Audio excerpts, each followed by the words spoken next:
at the PhD in Leadership program at UCA, and where I have been studying leadership for 2.5 years now. And it's a special pleasure to have Dr. McClellan, the director of our PhD program, and graduate assistant Emily Lane with us today as our speaker. It has been a wonderful journey for me, and I'm really thankful for Dr. McClellan and her great teaching skills and wonderful involvement with students to mentor them in this program. I've always been passionate towards education, but PhD takes a lot of work, and I'm thankful for all that you do for our students. Dr. McClellan is new to Arkansas. She has professional and academic experience in New Mexico, Oklahoma, and Texas. She has been with our program for the last 2.5 to 3 years. She has published her work in various journals, academic journals. She has interest in research in areas of positive psychology, quality of life, and leaders development. And also, it's really interesting that we have Hunter Goodman here with us today, and she is the first graduate of our PhD in Leadership program. Other interests of Dr. McClellan are hiking and camping and running in our natural state. So please welcome Dr. Rhonda McClellan.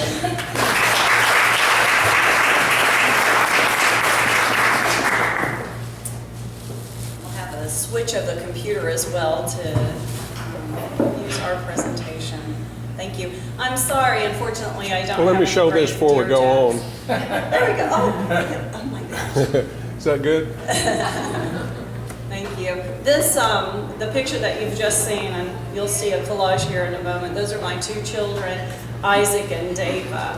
And I always want to send out a big thank you to the students in the program who bring me here. So Hunter Goodman, Emily Lane, and Katya Ligon for the invitation to present to you today.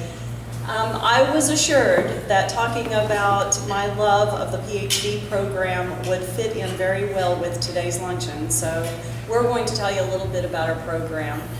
As Katya mentioned, I'm fairly new to Arkansas. I moved here 4 years ago. I'm going on my 5th year. Here's another collage of the pictures, give you an idea of who I am.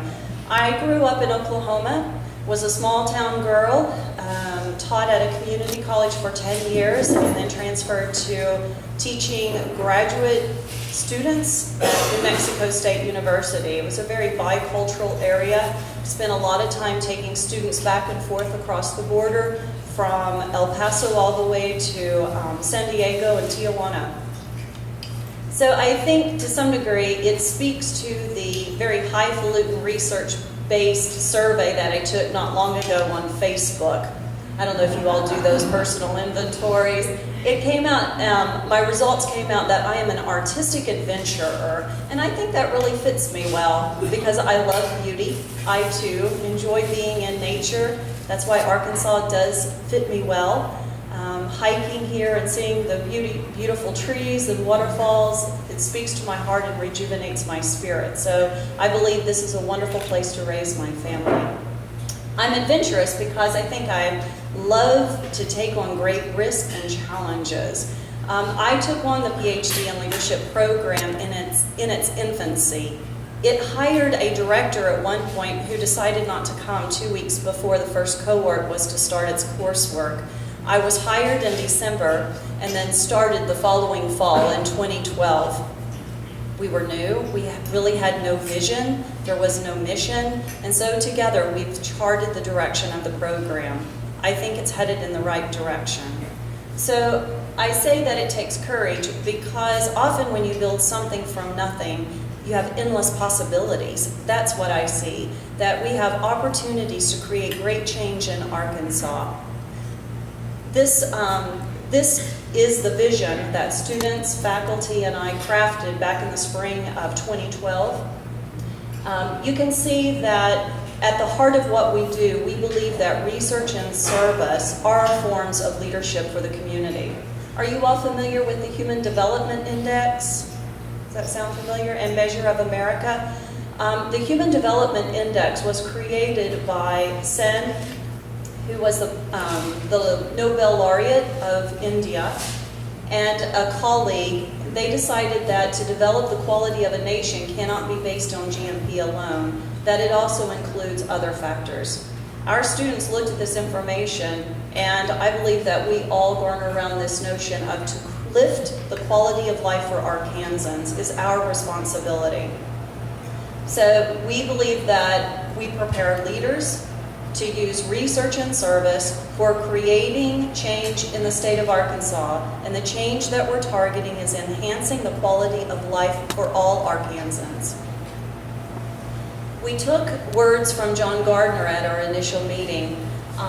This expression that we must develop a network of leaders drawn from all segments, I believe speaks to the Rotary Club experience, that you too are diverse in your backgrounds. The students in the PhD in Leadership program come from all public sector work and some private. We have small business owners, we have people who are interested in nonprofit work, higher ed, K-12, community health, public arts. So you can see that John Gardner's call for leaders to come together from across sectors speaks to us. As well, we believe that we create a network, but that network has a great responsibility. So we believe in serious work. The program itself consists of 60 hours. That's a long time, right? 60 hours could include up to 3.5 to 4 years of serious study. Those hours include a leadership core. The core includes everything in leadership from communication to working in change, to generate change. What does it mean unfolding that in complex organizations? And how do traditional theoretical models of leadership and more contemporary models of leadership inform what we do and how we set out to do it? The program, being a PhD, also has research responsibilities. So we have 15 hours in research. That includes quantitative, which would be statistical, and then qualitative, which is more concerned about the cultural text, image, and sound, you might say, of a culture, voice of a culture. Then there's a cognate that includes 15 hours. These are courses that students can focus in on dissertation content and methodological expertise. The last one is, of course, the dissertation hours, where they write, quote unquote, the book. That's how they think of it. It is a dissertation, and we aspire to finish them so we can complete the program. The cognate is special to us because we've defined that a little differently in our program. We'll talk about that in a minute. What I wanted to draw your attention to is what I believe are the connections between the Conway Rotary and the International Rotary Association and our program, the interdisciplinary program. I believe in our program that we are ethical leaders concerned with the quality of life for Arkansans and others, that we use research and service to address social challenges and work toward public good, the public good, to change toward that end. And the Conway Rotary, you tell me that you are concerned with bringing people together from diverse backgrounds, that you are generating your own network of service, and that you maintain a high ethical standard, and that service is your ideal as well. And Katia told me when we were in Barcelona just a few weeks ago, presenting our research there at the International Leadership Association conference, that she looks forward to traveling with Rotary to put her boots on the ground and to serve the association in other countries as well. I feel like we may be kindred spirits. Here are the students, right? So these are just a few. Currently we have about 45 in the program, many working toward graduation now. Hunter was our first, but since Hunter 2 years ago, oh, I am getting old. 2 years ago, we're up to 9 graduates and the numbers keep coming. So this picture to me represents all of the different disciplines and fields that we represent. So Diane Wolf in the upper left-hand corner was a K-12 principal, so her research is interested in looking at how service learning projects in public education can create change for young women. Craig Lindholm, anyone know Craig? If you've gone through the Community Development Institute, Craig Lindholm was a graduate there, but also comes back to teach some sessions for them.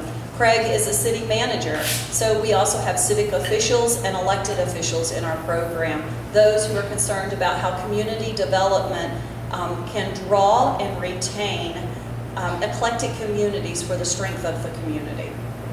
You see Katya there, you know about her. Jack Bowles is looking at food security currently in the Delta region. Shannon is interested in higher education, and Mariama's dissertation is looking at the education of girls in Niger, her home country. This is just a few examples of the diversity that we have and that we feel we represent, not only for UCA, but also for the state of Arkansas when we go outside of our state borders. So here we are together.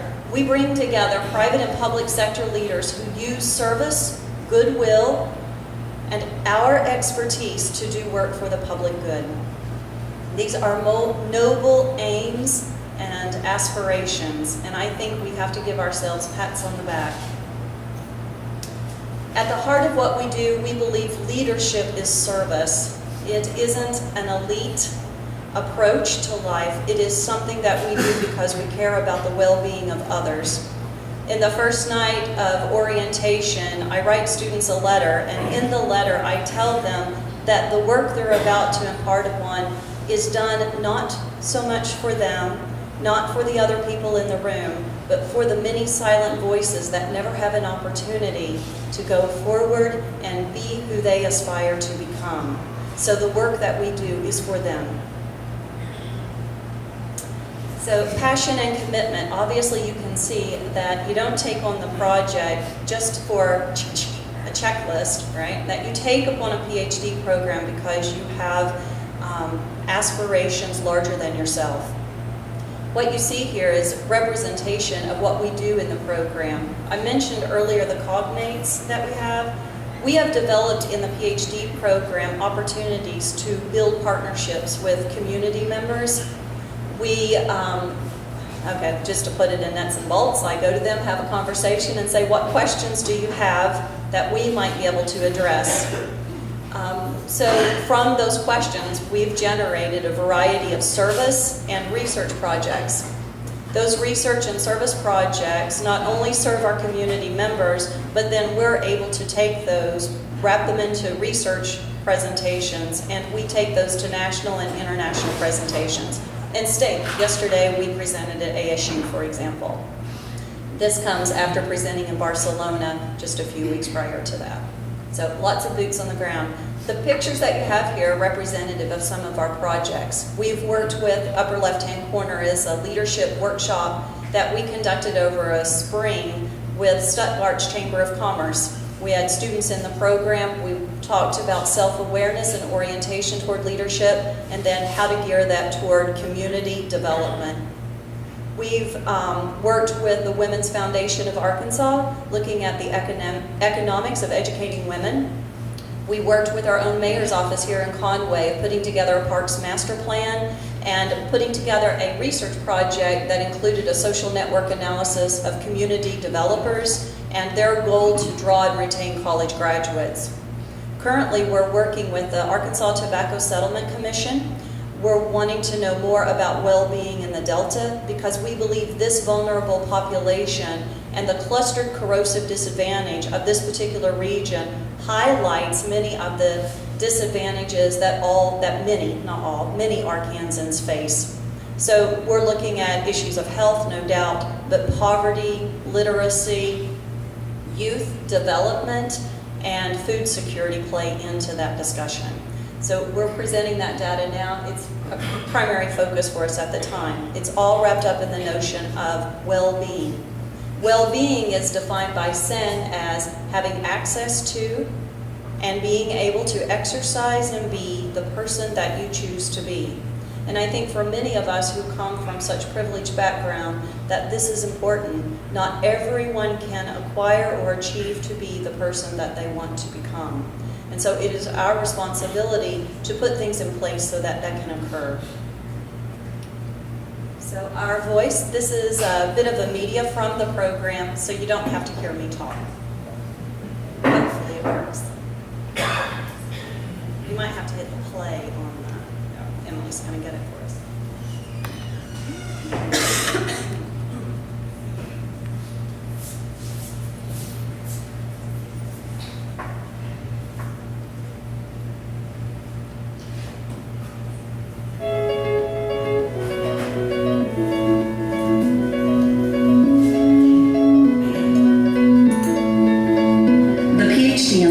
Program brings together leaders from across public sectors to make social change. We bring together people from nonprofit, government, education, public health, community arts.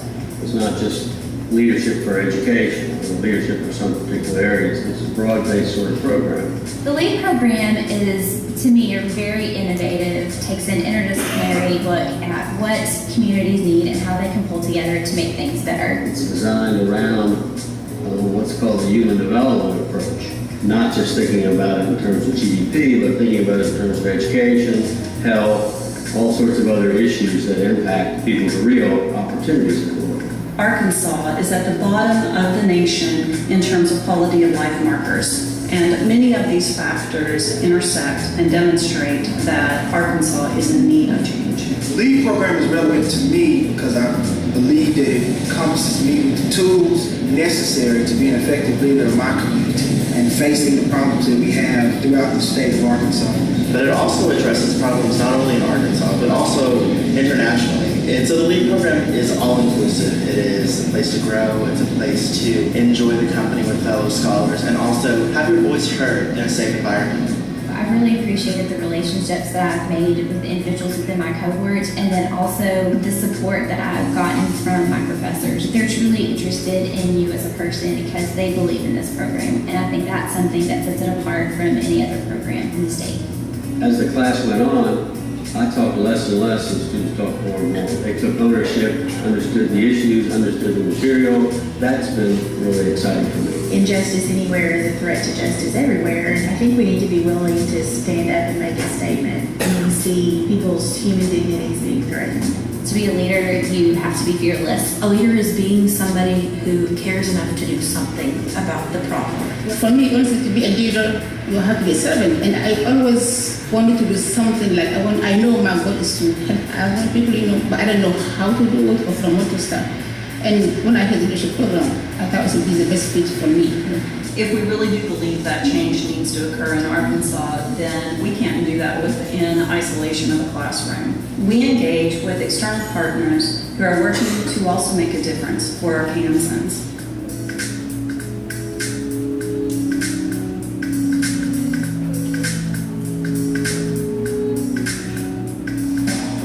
I'm really enjoying my classes this semester. I'm very eager to learn more and apply my knowledge and passion to contributing to my new home state. A couple of classes just in the semester I'm in, I've already used that material in classes I teach and discussions I've had in the community with other leaders. There's just so many takeaways, both research and practical. The LEAD program is a way of life. It just broadens my horizons and it makes me think outside of my little world, which ultimately is what I want in the program, is to be in the community. And this program has really brought the community in, and I'm enjoying it.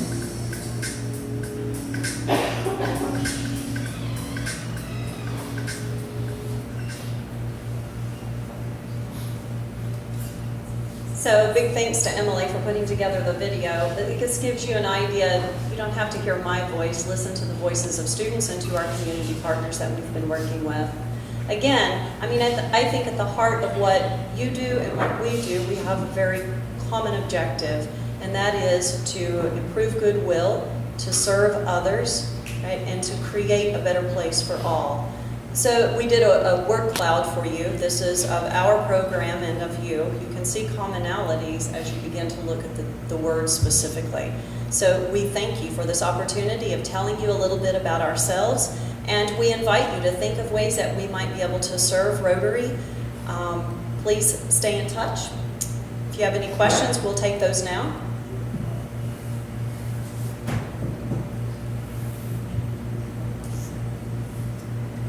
Yes, sir. I just want to make a comment. I think that we're very fortunate in Conway, Arkansas. Every program like this. Thank you very much. Yes, we feel very proud to be at UCA and in the center of things, you might say.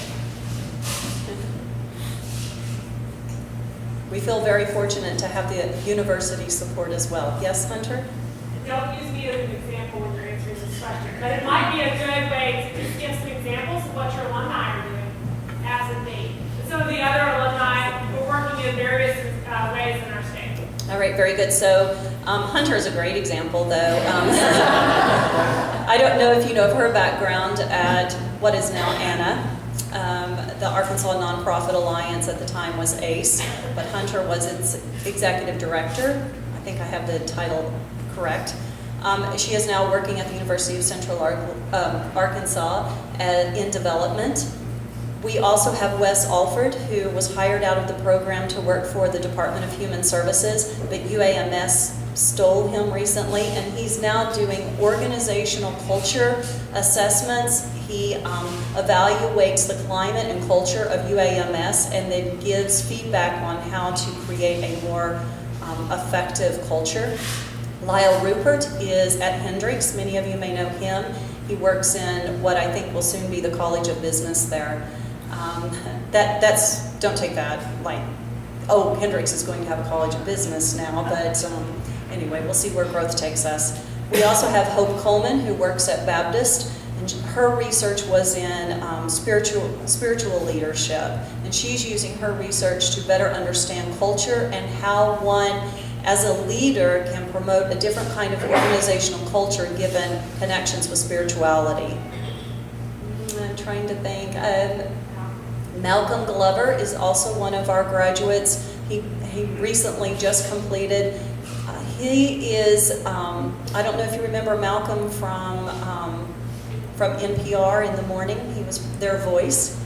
He is now looking for employment, presented with us in Barcelona. I think his aspirations are leading him into higher ed. So we'll see what takes him. And then we also have Barrett Petty, who is in public education and working as a counselor. This particular degree has lifted his administrative potential. Those are just a few. Any other questions? Thanks, Hunter. Yes, ma'am? Do you have an idea, based on your information of how you know your program and took time to understand Rotary, how can we come together and how can we serve each other? Is there a way we can serve you, or because we're somewhat selfish, excuse me, I speak for myself, because I want to know how you can help us. Are there ways that help us know how we work together? That's the question. Well, to be very frank about it, and my students may take me out back later, but I love to exploit the students in the doc program because I believe in getting them out to serve others, that they actually improve not only their understanding of leadership theory and research that we've been doing, but also they grow as leaders in that capacity. So I know that this organization is very busy in putting boots on the ground and going into communities to create change. Our students would be a wonderful asset to that dynamic. I know many of them would be interested in helping you brainstorm what it is you want to know. This would be educational for them as well. So when I think of us coming together, I think of us coming together as partners. All right, so I think it would depend upon what are your needs, let's talk about those, and then how might we contribute, and both dedicate our own areas of expertise and talent to that end result. So as I mentioned before, so many of the projects that we've engaged in have always sort of started from a conversation over coffee. What are the things that you're doing? What questions do you have? And just knowing a little bit more about what it is you plan on doing or hope to do, I am fairly good at visioning the possibilities of bringing things together, but we bring everyone in for that conversation, and then before long the sky's the limit, and yet we can figure out how to operationalize that. Was that helpful enough? Yes. I can foresee perhaps inviting a student to a board meeting and it not be a regulated board meeting, and that you're going through the process but have a brainstorming. Katya and Emily and Hunter know you far better than I, unfortunately. I'd like to change that, but because they do know you better, they might be able to answer that question as well. So if you all have any ideas. You know, the Luana project that Conway Rotary Club has, you know, one of our cohort members, Elizabeth, LaQ. or another person was working with Rhonda. Oh, no, Niger. Are you thinking of Mariana? Leah worked Oh, Leah with, Horton, yes. Rwanda project, where they several students from UCA go to Rwanda and assess their community lifestyle, and they were helping them develop cooking stoves and collecting data on that, how it improved the lives of the families in that community. So I think you have Rwanda involvement and many other projects that would be good bridge between what PhD program can offer to. That's an excellent point. Katya is discussing Leah Horton, who is an assistant chair in biology, and she takes a group of students to Rwanda every year, and through their relationship, because this is not a one-time event, right, but over many years of service to a particular community, they've assessed what the greatest need was, and to help the women who spent countless hours just gathering wood that was in a very remote area to build fires for their stoves. The food gathering was an 8-hour event for them. She and other biologists have come in and helped them craft stoves. They're low-consuming stoves for their homes. And she's now assessing how is that affecting change within the community and how are they navigating that change. So we have many possibilities. I think what we also have is whenever you have groups of people who have high levels of talent, right, and passion, that wonderful things can happen. It is our responsibility to bring those groups together, though, and then to become very specific about what would we do, and to be able to map that out in a very responsible way. Thank you for the question. And we would invite partnership.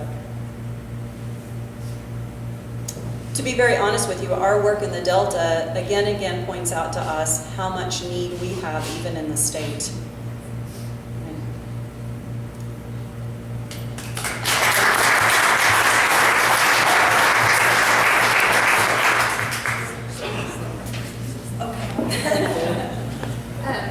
Instead of doing a speaker gift, which is, you know, a coffee cup or a pen or something like that, we adopt a project every year as a club. So our project this year is the Newspapers and Education Program to the Local Academic Craft. And so in your and Emily's honor, we will be providing 50 newspapers to local classrooms. And they use that as part of their curriculum. Oh, yay, bravo, thank you. That is wonderful.